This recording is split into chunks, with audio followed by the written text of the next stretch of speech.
Welcome to yet another day in wrestling history. From the Nashville Fairgrounds on June 2nd, 2004, NWA TNA presented its 97th weekly pay-per-view. The main event on this night was one of TNA's more dubious original concepts, the first ever King of the Mountain match for the NWA World Championship. The rules are as follows. 5 men would start in the match.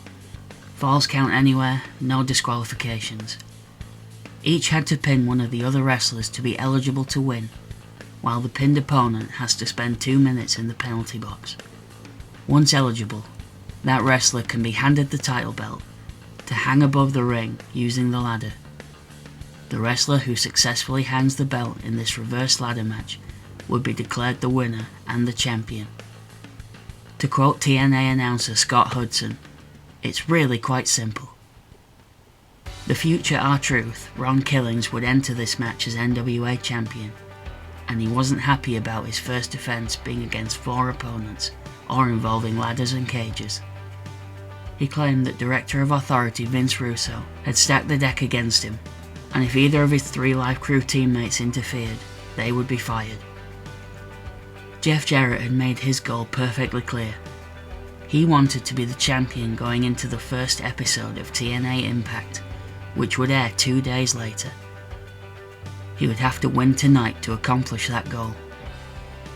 The others in the match were former champion AJ Styles, future champion Raven, and future meme before memes existed, Wildcat Chris Harris. Earlier in the night, Jarrett and Styles would fight backstage. These were 2 of the favourites to win. Harris was currently on a brief singles run while partner James Storm was injured, and Raven had several failed attempts in the past. One of the early highlights of the match would be AJ Styles leaping from the top rope over the penalty box onto 3 of his opponents.